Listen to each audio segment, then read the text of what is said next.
Well, hello and good afternoon or good morning whenever you decided to download this. But at least you did download it. Next time, try to be on time, whatever that is for you. But welcome to What That Thinks, the only podcast on the interwebs that features only what I think, and we're glad to have you today. Big response I got over our last episode a couple weeks back where some people were surprised that Piper was a real person. I had two different people say they didn't believe Piper existed since they don't even really hear her when I ask her questions. And I had quite a bit of debate out there about whether some people really laughing at me over dinosaurs maybe not being real, and some people that was like, hey, I'm on board with that. Some people that had really done some deep dives into that. So hopefully, and again, I didn't say it was true. I just said, hey, that was one that, a question they got me on. So anyway, but Piper was real. That did come out as an absolute truth last week. I want to thank Better Beans Branding, our big sponsor, for having us on again today. And thank you for all the great work they're doing around the country for people. And a big shout out to Bloom, who I believe they're wrapping up and opening things up out in Texas this week. But I guess without further ado, let me bring on the one, the only person that you don't want to hear from today, Neel Gupta. Boy, every day. How are you? I'm good. How are you? I'm doing wonderful.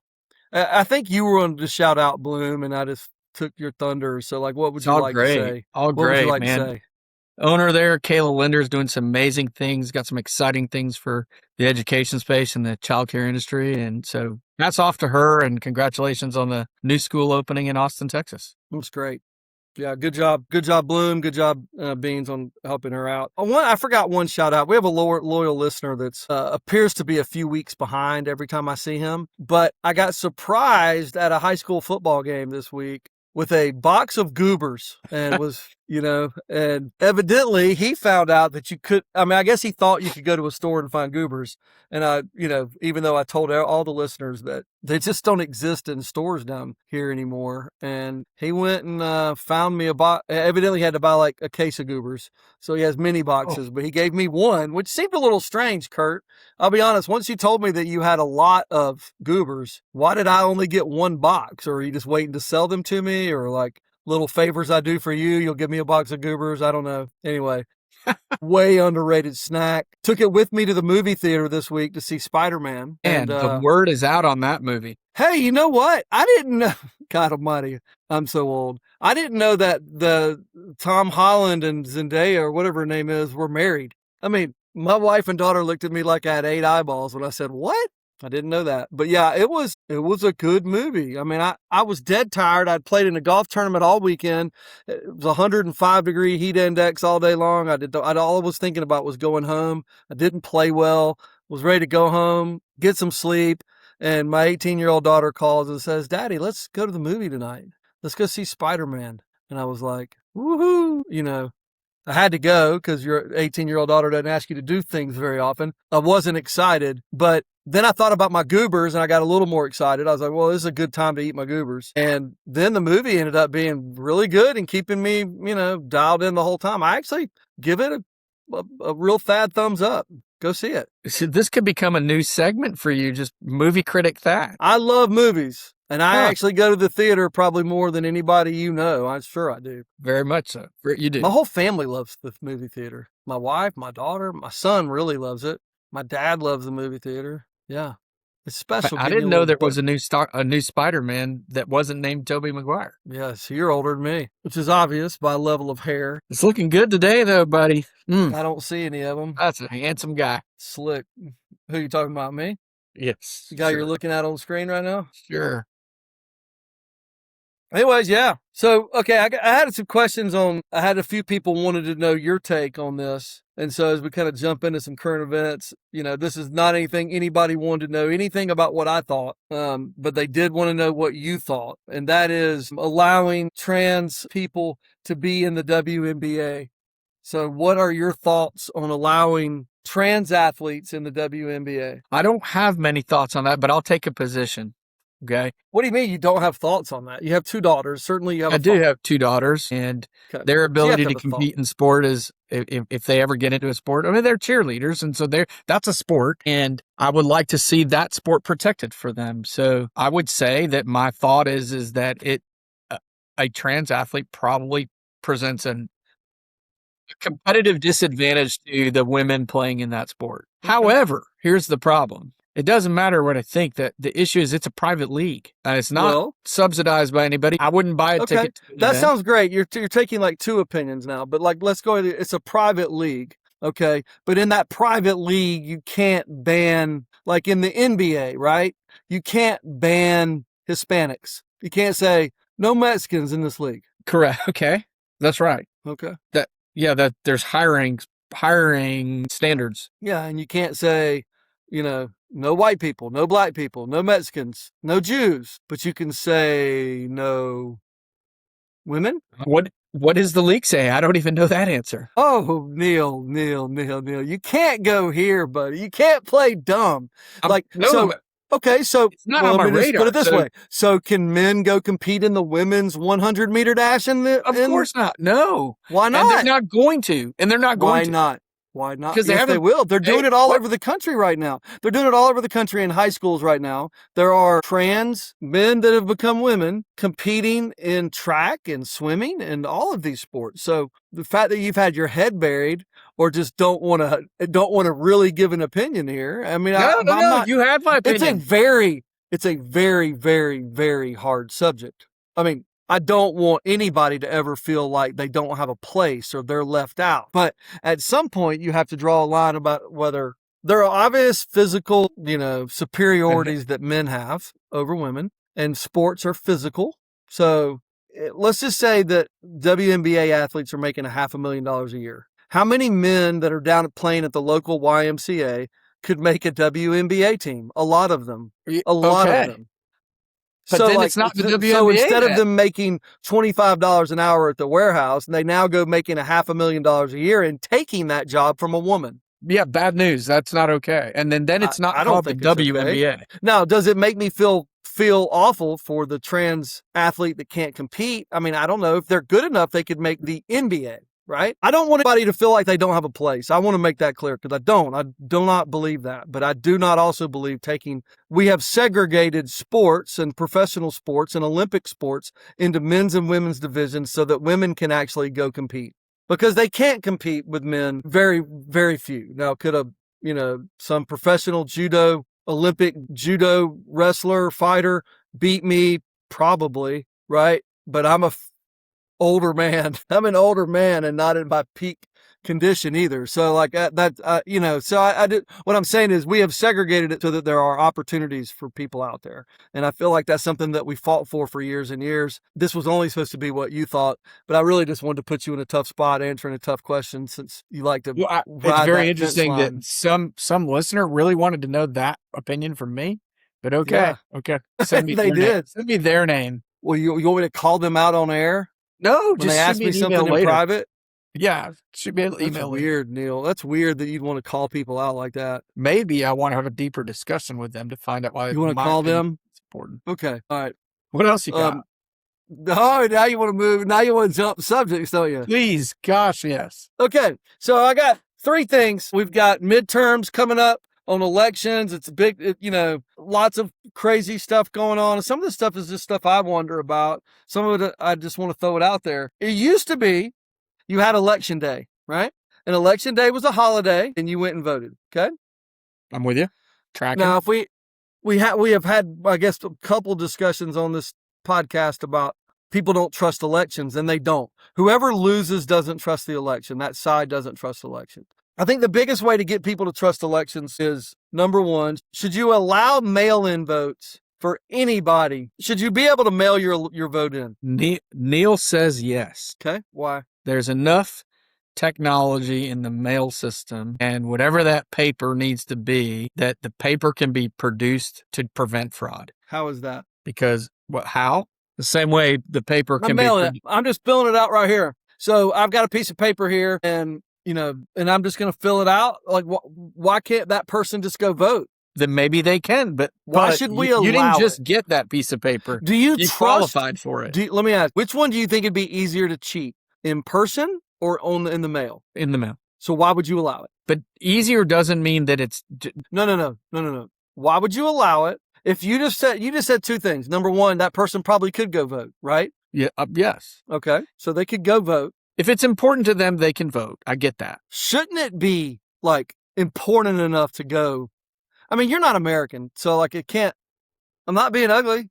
Gee, tell everybody. Well, you're Canadian. Okay, go ahead. What I'm saying is maybe you don't think having fair elections is that important. Like I just think fair and secure elections are one of the, like, what have we been fighting about since freaking Al Gore? We've been fighting about election security for 30 years. But nobody, but you just said it yourself. The very start of the conversation is the loser always complains. Yeah. So today, But how do you remove that ability to do that? I think we have, I'll be honest with you. I really do believe that we have cheated elections. I believe it.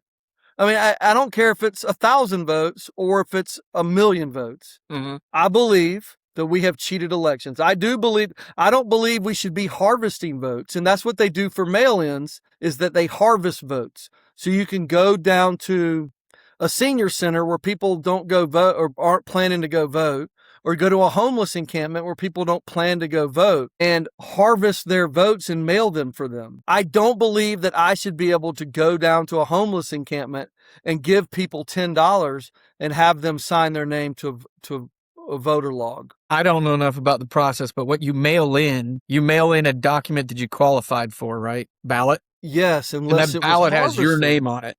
Yeah. And only do you think I should be able to go down to a homeless encampment with those documents and get people that are registered to vote to mail them in? You're setting me up for failure there, bruh. No, I'm not, bruh. How do you have that document? You don't have that document. You can't take that and go down and do that. Only they have. Oh, that's not the way it works. That's not the way it works. Then that's the problem. Then to me, that's a part of the problem. Well, also, like, how does the government keeping up with who's dead? Do you think the government's like God, and as soon as you die, like they just know you're in heaven or hell and it's over? Well, we know. The point is, like, why would you allow people to mail in their vote when they can just go on down and vote? I think I would allow it because not everybody can get. I think you should have an election week. Whoa. Good Lord. Okay, so then you've removed the inability. You're saying that giving more time allows all people to get to where they need to be a part of the system in their spot, wherever that polling place is, under whatever conditions, but you've taken away time. That's okay. Or I'm good with mail-in ballots counting like a quarter. You don't want to show up and be present. Your vote counts for less. You count, you just don't count as much. I don't know about that one. I don't know. That echoes, well. It used to be that everybody, like 18-year-olds, didn't have a right to vote, right? I believe it was older. Or maybe that wasn't the case and I'm misreading this. But when women didn't have the right to vote, the idea was that the household voted and that the man voted for the house. Those are, I feel like that's probably going to be received as the dark ages here. Well, yeah, I'm not saying that's correct. I'm not saying that's correct. I'm saying that's what it was. Yeah, okay. You basically had your election in your own house, and you would talk to your kids and your wife and decide who everybody wanted to go vote for. And me as the dad, I would go down and make the vote. Mm-hmm. Or I would tell my family to jump in the lake that they don't matter, only my vote matters, and I'm going to go vote for who I want to. And in that case, I'd be a royal butthole. Yeah, but at least you could do it behind a curtain and no one would know but you. But now it's, I just don't think we should allow mail-in votes. Well, okay. Because I want an ID. I don't want ballot stuffed. I want people that care enough to go in person and be a part of the process. That's what I want. And well, you went there then. So I think we can both agree. If you ask me the question, do we mandate voter ID? I think can't mandate voter ID with a mail-in, Neel. So if you advocate for mail-in, then you don't want voter ID. See, maybe it's just a lack of understanding the process. Like, I don't think you must previously have been able to use your ID as Neel Sengupta to get the ballot in your hands. Then send it back through the U.S. mail, which is something we can rely on. Well, let me ask you this. So if they mailed you a ballot, right? You're Neel Sengupta, and they mailed you a ballot that you can send in. Is that what you're saying? Yes. Okay. So what's stopping Maya from filling it out and mailing it in? Oof. Or Amy? Nothing. That would be against the law. Listen, you're just for you're for insecure elections. I get it. That's what you should say. You don't really you don't really care. You're Canadian. I do. Doesn't matter. I get it. So, Thad, you are not for mail-in. You are not for early voting unless you what? Okay, here's the thing about early voting. I love the no lines for early voting. I mean, I love how quick it is to vote if you don't vote on election day, presidential elections, and you vote early. But I don't think you should be able to vote early. I think we should have like a 9-day or a 10-day stretch to vote, and that's it. Like you open it up on a Friday, you keep the polling places open Saturday, Sunday, the whole next week, and it ends the following Sunday. And Monday, we find out who our new governor is or whatever. And if you cannot be home for that week, like the whole, here's the cool part. It goes along with everything. If you did it from like November 1st to November 10th, you voted, right? The whole first 10 days of November is when you vote. I also get the best part of hunting season off. You know what I mean? Like, oh, I'm voting today, boss. I mean, no, but I think if you do, that allows it to be in person. Like, hey, buddy, you got 10 days to come vote. Don't plan your 2-week vacations around this. You know, maybe it's a good built-in week to take vacation as well. Or maybe you make it, instead of elections being the first week in November, maybe you make it like the Thanksgiving week, like the 10 days around Thanksgiving. And that way businesses are already trying to close for a few of those days. Does it not seem a little crazy that in this day and age you can close on a house with a couple hundred pieces of digital documents remotely, but you can't elect your school board president unless you come there live, or your senator? Technology is not working for us here, and I don't know why not. Heck, technology should solve fraud. Man, I don't know, man. No, technology doesn't solve fraud. Technology invites fraud. I mean, hackers are able to do anything, and with AI, you're able to hack. I mean, I wonder if any election's going to be safe now with AI. I don't think we should use technology at all. I want like a dude on a chalkboard counting votes. I mean, seriously, like, do you trust? I mean, what percentage of videos are you watching? Are you not asking yourself, is that AI? You're right. Oh, great point. It's in the back of my heck. It's in the middle of my mind a lot now. And we don't understand technology well enough to know who's cheating and who's not on some election cycles. So, but what a terrible way to go through life if you're always doubting the validity of something. Like, these are people that you've elected. Live into it. Deal with it, because in 4 years you'll have another chance. Everything can't be cheated. I don't even know what you're talking about now. I'm just saying everything's not fraud. What I'm saying is what are you talking about? What are you even talking about? I'm saying. What are you saying is you're stumped in an argument, so now you're like backtracking, saying just trust it and who cares? Okay, so now you're saying the best cheater wins. You're saying the best cheater wins. No, but if everybody's going to always complain. Okay, Neel, under what? I tell you what, I'm going to cut this off with exactly what Thad thinks. I'm going to cut you off with what Thad thinks. Look, there is absolutely, everybody would say the same answer you did to start with. In person is more secure than mail in. That's already been settled. So if it's safer, that's the way we should do it. The second piece, I am saying, I want people that care about elections to be the ones that are voting. I want people that care enough to take their butt to the library and vote, or to the local church and vote, or to the local school and vote. I want that done. I don't want early voting, and I want there to be IDs that match faces, that match fingerprints when they go vote, period. And that way I feel better about the elections, period, end of discussion. Now, for the small minority of people that need mail-in votes, absentee vote ballots, that is only for the U.S. military and government people, period. If you're a citizen living somewhere else or traveling somewhere else for fun, you either come back for the election or it wasn't that important to you. Yeah, you're saying there doesn't need to be an accommodation for every scenario. If it's not important, then you don't need to vote. Yeah, that's okay. Nothing wrong with that. Well, I got one for you that is important, since we're on the topic of our federal government, is the financial position of the federal government in student-backed loans. Have you noticed just how blank your wall is and how it's nice? Listen, I'm getting up right now. It's not blank. I have what normally goes over there, a picture, but I take it down for this purpose. Just looks blank. Like your head. Did you say you like my head? No, like your head. It's blank. Wow, that's hurtful. Student loans. Oh, man. So I know that a certain company had me in a few weeks back to talk to them about financial futures, taxes, savings, things like that, debt. And I came in and talked to them, a group of, 10 to 12 people, and completely got kicked in the head again about student loan debt when a young lady, probably 30-ish, told me she had $176,000 worth of student loans. Now, 176, let's just call it 200. Let's just say it's $200,000 at, I don't know, 7% interest right now. I mean, that's a $1,200 a month payment. That's not sustainable. So that's what, $1,200 a month, $14,400 a year. That's after tax money. So that's like 20 grand of their income going to pay a student loan. And that's not paying any principal. So if you're amortizing that at 7%, let's just say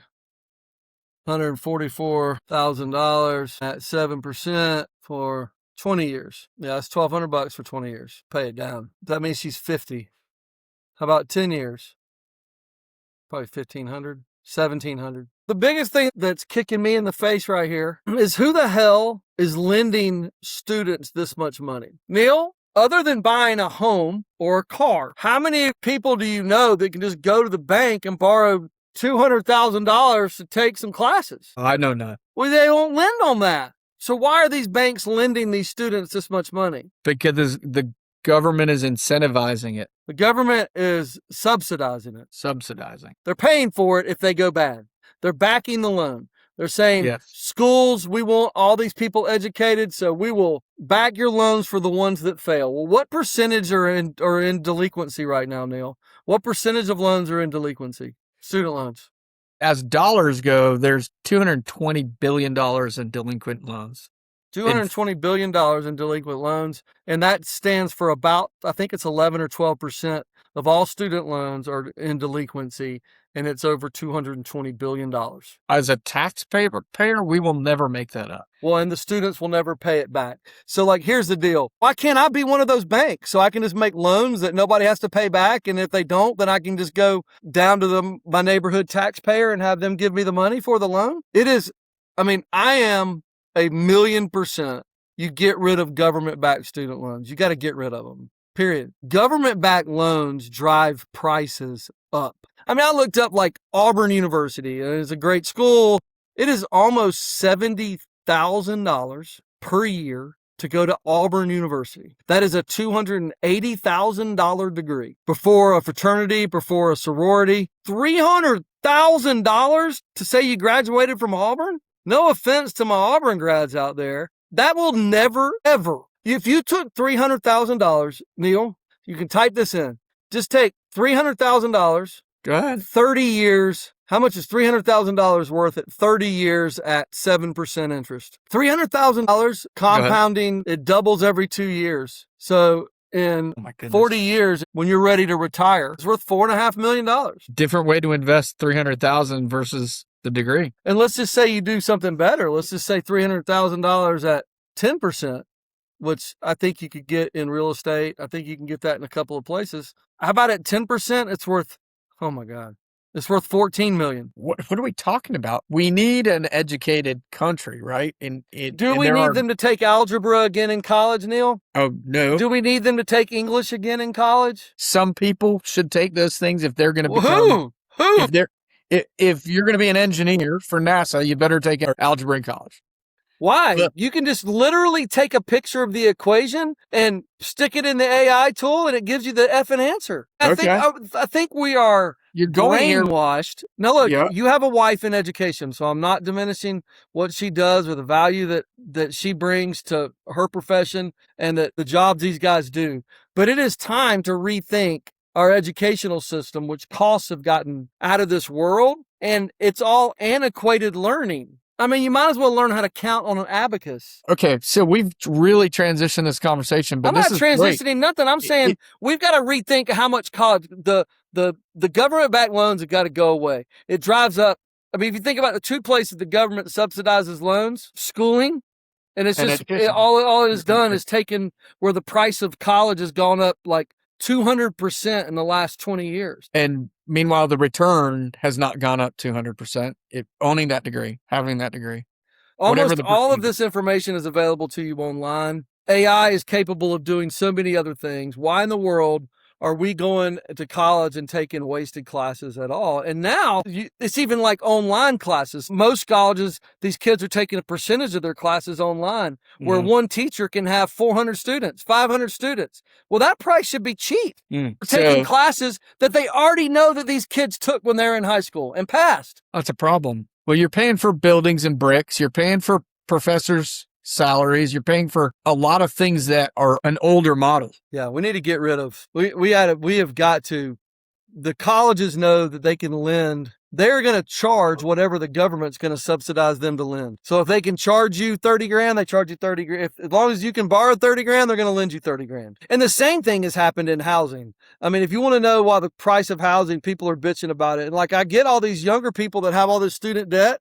They're complaining about not being able to afford things. And if you go online, you can read them. They're all complaining about boomers that bought their houses for $10,000. And now these guys, they can't afford to pay for their $400,000 houses. Well, yeah. Well, also, our grandfather didn't have $200,000 for the student loan debt that you decided to take out. That's your fault. Honestly, it's these kids' faults that are going to school. It is their parents' fault that they're just allowing their kids to borrow money. I mean, if you're going to borrow money, it better be for something you can get a return on. There it is. Well, the reality is we've sold these students and their parents potentially the dream of that the degree is going to pay for itself. And, you said it. Talking to somebody who's got $170,000 in debt for a degree doesn't sound like it's paying for itself ever, if you're only paying the minimum amount due on $1,200 a month. But we've sold that, like, as a country, and people are buying it because they want to believe in a way out of their situation. That's terrible. Well, yeah. I mean, obviously, do you know that 40% of the people that still have student loan debt are people that never got a degree? So we're paying for people that don't even finish. Shit, if you don't finish, you should have to pay it all back like that day. Yeah, isn't government that called at that point? I guess not. Well, maybe we should have an episode just on how we would reshape education. Well, I mean, I would like to take this whole generation of people that took on more student loan that it even makes reasonable sense and agree to, a repayment process to where if they want to go join the military, or maybe we find a certain sector of the government they can go work for, if they, the Park Service, National Park Service or something, and they go work for them, that we kind of match their salary until their loan's paid back or something. Wow, I like it. Yeah, but they won't. The kids that took on all this student loan don't really believe it's their loan to pay back. They want the government to just wash it out because they think education is a right. And education's not a right. And healthcare is not a right. These things aren't rights. We're not guaranteeing all these things. There's some things you have to go earn and do on your own. Yeah, I'm with you. But I would like to make it where these guys aren't crippled their whole lives. Yeah, those kind of debt terms does sound really... Well, and they're never going to buy houses either. They're never even going to buy homes. And so, like, the vast majority of people's wealth in this country and net worth when they're done is the value of their house, the equity they have in their home. Well, these people are never going to have equity in anything. Well, I'm ready to move on. We haven't talked about anything happy today, have we? Those are serious topics. That's okay. We do that from time to time. Yeah, that's true. All right. Well, I'll try to get through this part a little bit quicker than normal today. And it's an oldie but a goodie, but one that I had to read out to my family members this weekend as a reminder. And I say this, I bring this up about once a year with people around the conference table or whatnot, but I bring it up with my family actually quite a bit. And this is the idea of winners versus losers. One of my mentors years ago, I got called to his office for a meeting, and it was outside my industry, and I went into his office, and he had me sit in one of his little chairs that sat across from his desk, and he wasn't at his desk. And what do you do then? You look around at all their artwork, or you look at the things that are important to them, their framed pictures, their family. You're looking at everything in the room.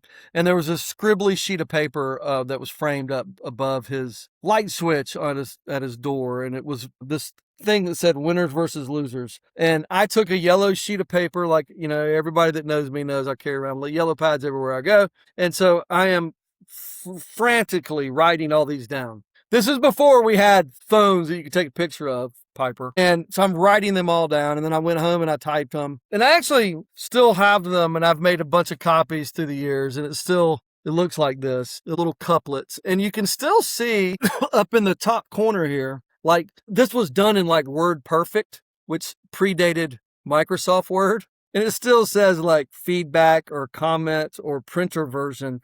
It still has like the little thing that would come out on WordPerfect documents until you whatever. I mean, that just shows you how old this is. But I was just floored by these about the idea of there being winners versus losers and how winners approach situations and how losers approach situations. And every time I read these, I see a loser in me in one or two of these categories. And it hurts me to my bones when I know that there are times and situations that I typically act like a loser instead of a winner. And the reason I like to remind myself of these is that I want to have the attitude of a winner in every situation. And I think you and your employees and your coworkers and your bosses should be constantly looking for ways to be a winner in every situation. So I'm going to jump into these, and if we have some that we want to comment on, we will. Or Neel, if you want to jump in, feel free to jump in. I may tell you to stop talking, but feel free to jump in.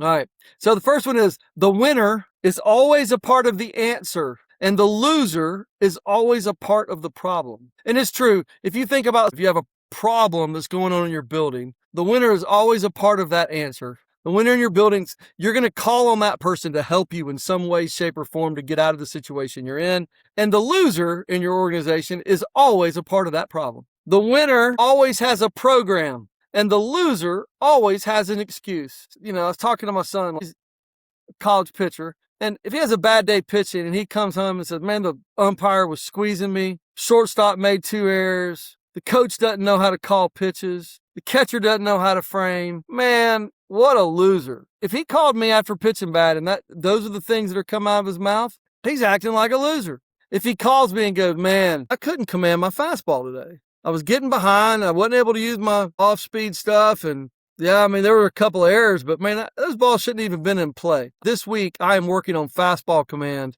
I'm going to send some videos into, to a coach. I'm going to make sure a couple of different people get to look at it and really see what's going on with my fastball command. I got to get better for next week. That guy's a winner. You see the difference there, Neel? Totally. Love it. Those guys always have a program to get better. The winner sees an answer for every problem, and the loser sees a problem in every answer. There's somebody out there that every time you feel good about how you're going to solve this problem, they're telling you the problem with your answer. So the winner has an answer for every problem, and the loser has a problem for every answer. Yep. The winner says it may be difficult, but it's possible. That's going to be really hard, but we can do it. The loser says it may be possible, but man, I'm going to have to work on Saturday and Sunday to get that done. They think it's too difficult. I love to be around optimists. I love to be around people that want to get things done, that want to do hard things, that want to do the impossible. I don't want to be around the people that says that's too hard, aren't willing to put the work in. That's not even interesting. Who do you want at your job? Who do you want to hire? The one that wants to break a Guinness Book of World Record? Or the one that wants to be home at 3 o'clock on Fridays? I'm telling you, who do you want to hire? Young people that are out there graduating college right now, that are listening to this, that are having a hard time getting jobs, ask yourself that question. Do you want to be at cocktail hour on Friday night at 5 o'clock? Or do you want to help your company be the best company in the world? Because I know which one gets hired. I know which one gets paid the most. I know the one that does amazing things. A winner makes commitments, and a loser makes promises. As soon as my kid tells me, I promise I'm going to do that, Daddy, I know it ain't getting done. I don't want to hear the words, I promise. I want to hear, I've got that. I'm doing that. Count on me, Dad. You almost don't even have to ask for your best winners in your organization. Man, when you say that there's a problem that needs to be done, they just stand up and go, I got that. I got you. And then you just know in your heart it's done. The winners got it. They've made a commitment to you. You don't have to worry about it. It is not only going to get done, it's going to get done on time. It's going to get done exactly the way that you wanted it done. Those are people of high integrity. High integrity companies do what they say, when they say, and how they say it. That's a commitment. Promises are, we'll get it done next week, and there's still 35 punch items left to do. Winners say, I must do something. And losers say, something must be done. Think about that, man. Winners are always thinking about how to be a part of the answer, like we said earlier. Losers are always looking for someone else to get it done for them. Guarantee my student loan, please. Somebody forgive my student loan, please. Something, yeah. Winners see possibilities. Losers see problems. Winners also, I like this one. Also, I don't always bring this one up. Winners see the potential and losers see the past. See, winners see things in people like, I believe that everybody that applies for a job wants to be great. That's potential. I believe everybody was made from God, and they were made exactly in his image, and they're exactly how they want him to be, and they have potential to do anything in the world that they want to be able to do, what they set their mind to. I believe in what my mama taught me was that, son, you can do anything in the world you set your mind to. That's called potential. Losers see the past. Well, that guy couldn't do it last time. They let me down. They see the past. They see my son. I don't want to bring him up a lot today. He's a stupid Cleveland Brown fan. They suck at football every year. But every year, man, He's the most that hopeful. sucker's like Charlie Brown holding the football for Lucy. He thinks that Cleveland's going to be good.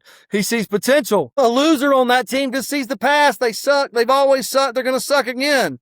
No, that's not what a winner thinks. Winner sees possibilities, potential in people. They believe that what's beautiful about other people. Winners, we say this one a lot, but winners are like thermostats and losers are like thermometers. Losers can tell you how bad things suck in a room, but they can't change a damn thing. Winners can, boom, get in there and change things instantly with the energy they bring to a room. Oof. And my favorite, winners make it happen and losers let it happen. Ended up being the Better Beans mission statement, was make it happen. It was around being winners. And that's what winners do. Winners make things happen and losers let them happen. Vital. What's that? Vital. Piper, I'd love this list. Maybe we can link to this list somewhere along the way. Maybe I may make it a two-parters. I only did about half the list. So I might come in next week, do the other half, maybe, or a few of them, or deep dive into a couple more of these. I'm going to do another week on being a winner for sure. So we can jump in and do that then. But Neel, you're welcome to stick around if you like, or you can take off. This is time for What That Thinks. What? You're inviting me to stick around. You can stick around. Great. I'm here, Ray. Nothing but your face can come off on these. You know, it's a lighter What That Thinks this week.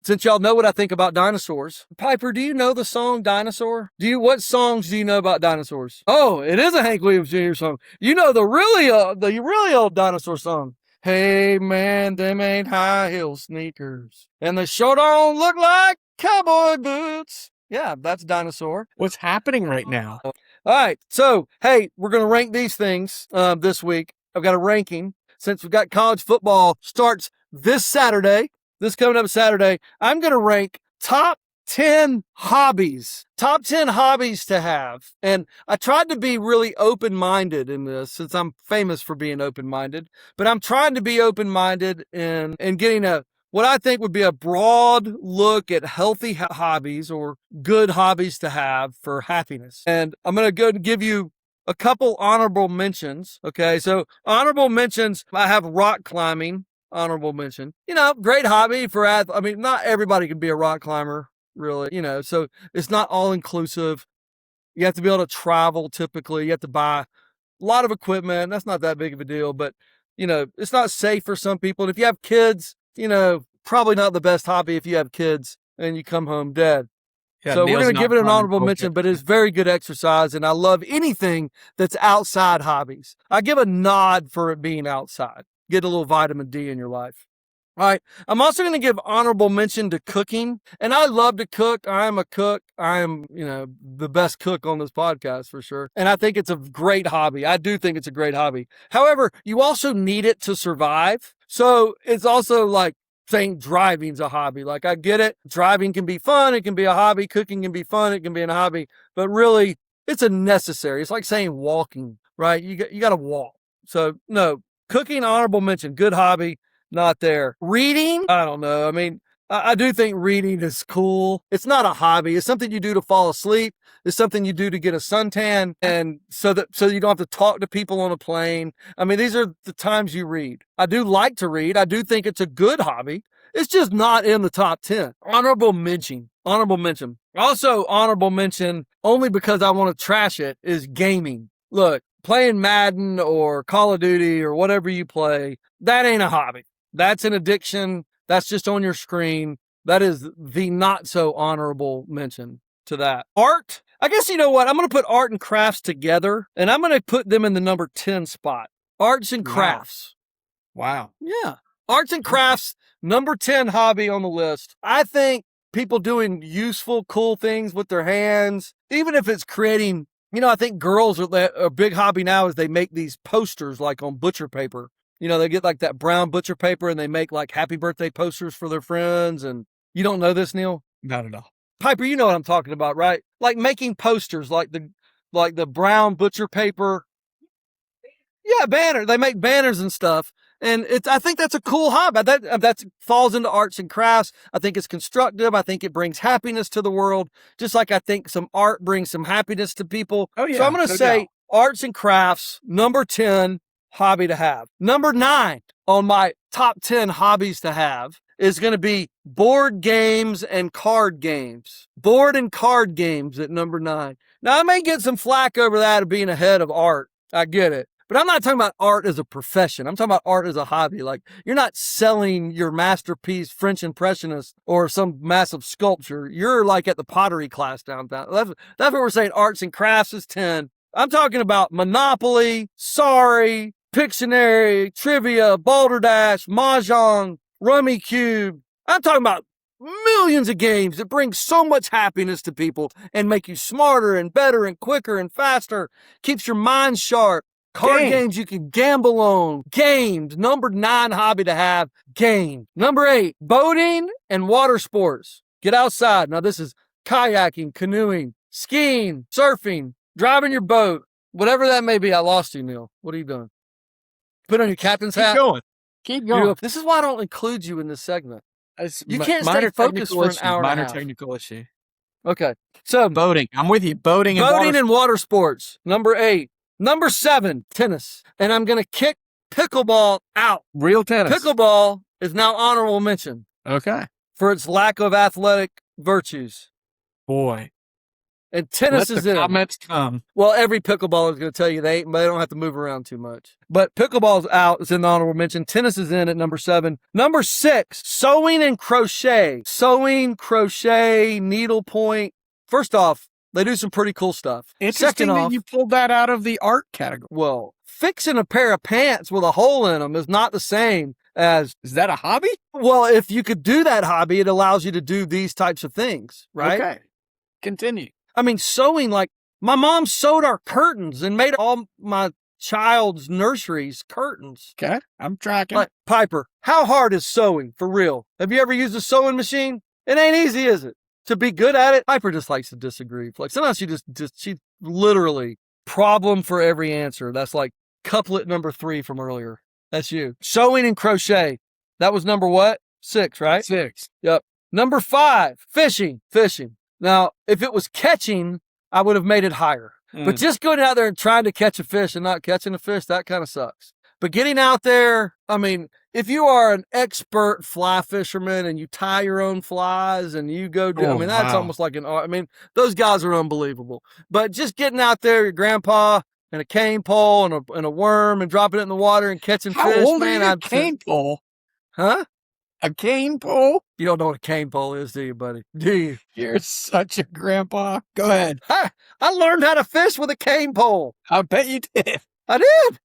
100%. And that everybody should learn with a cane. You'd probably catch more fish. I mean, everything is up for me. So go ahead. All right, that was number 5. I love to fish. And your bonus, you can learn to feed yourself. Number 4, golf. Happens to be one of my favorite sports. You can do it until you're 100 years old. You're outside in the sun. You know, it's a game you never master. And, you know, I'm playing the best golf of my life, other than the crappy tournament I played this weekend. But I'm scoring the best of my life right now, you know, at my age. So, you know, you can get better as you get older. And there's different sets of tees and a really cool handicap system that allows you to play people of different skill levels against each other. They've organized the game really good. I got golf as number 4. Number 3, can't believe I'm saying this, traveling. If your hobby is getting out there and traveling, I just take my hat off to you. I don't know that I really want to try. I mean, I love to travel. I just don't like to go a lot of new places. I'm not like heading to Indonesia next week or anything like that. But I do love to get on a plane and go travel. Did you have a problem, Neel? I probably got to get off camera here. I just hurt myself laughing. I mean, picturing you in Indonesia is a problem. Yes. Why? I'm going to shoot that into AI and see what we come up with for some pictures of that. Okay. Well, look, I mean, I'm just saying, I do think traveling is awesome. You know, if going to Europe is your thing and seeing, you know, old buildings and museums, that's cool. If you like going to a million different beaches, that's cool. If you like going to Alaska. I mean, honestly, I told my wife I don't even really want to travel out of the country anymore. There's still so many things I haven't done in the United States that I really, really, really, really, really want to do. I really want to go spend time in Alaska. I really want to go spend some more time at the Grand Canyon. I want to camp there. I mean, there's so many things. I haven't seen all 5 Great Lakes. I mean, there's just so much stuff I haven't done. And what am I waiting on? I'm 50 years old. I haven't gone there's so much stuff I haven't done. Traveling. That's going to kick another one to honorable mention, and that is antiquing yard sales. Either antiquing or going to yard sales and flipping stuff. I think it's a really cool hobby. Honestly, I love to do it. My wife doesn't, believe it or not. I love to go find stuff at either an antique shop. I love to find stuff on Facebook Marketplace I can resell. I love to go to a real yard sale, be first, and have stuff I can resell, find stuff of value. I mean, I do love that. It's a cool hobby. Cool hobby, not in the top 10. Moving it to honorable mention. Where are we at? Number two. Hunting ahead of fishing for a couple of reasons. Number one is I think hunting tells you a lot about yourself, what you're capable of doing. There's plenty of people that aren't capable of taking an animal's life, right? I mean, there are people out there that can't do that. And I do think it teaches you a lot about yourself, your respect for the wild, respect for the food chain. You're taking something else's life. Are you willing to harvest it and clean it properly? Are you willing to use most of the animal? Are you willing to eat it? Can you provide for your family in that way? I think hunting is something that built our country in a lot of ways, and both the Native Americans and us as we expanded as the Americans settled here. So I do think hunting is the number 2 hobby. And number 1, the best hobby in the entire world to have, exercising. That's pretty boring. But yeah, be active. Be active. Are you working out? Are you running? Are you walking? Are you exercising? Are you getting your heart rate up? My mom had open heart surgery this year. One of the toughest things we did, I asked him, he goes, look, the majority of my patients, after we do open heart surgery, if they're over 70 and they go home and they sit around, they're going to die. If they go home and they get moving and they walk 2 or 3 miles a day, or they play pickleball, or they play tennis, or they play golf, and they walk and they move, they'll live another 20 years. You want a great heart? Get up, move around, get outside, get off your gaming system, get off your butt. Exercise, do something. Thank you, Neel. I want to thank everybody. Thank Better Beans again for sponsoring the show. I want to thank you, all you loyal listeners, and those of you that text messages, comment, encourage, share, all that kind of fun stuff. Those of you that do that, you don't know how much you mean to us. Follow us, subscribe, and go back to a couple of the old episodes from this year. I think Piper's supposed to be putting some stuff together, but she's been real argumentative lately. But she's supposed to be putting together some lists, some business topics that I think's getting out to everybody. Is that correct, Piper? Or are you doing that on your own time schedule? Okay, so they're not lists anymore. They're whatever she wants them to be. But go back, grab some of our business topics, bring them back up. If you assign them out to your employees, your coworkers, your managers, you're going to get some great value. Hey, and go be a winner. Go make it happen out there. See you later.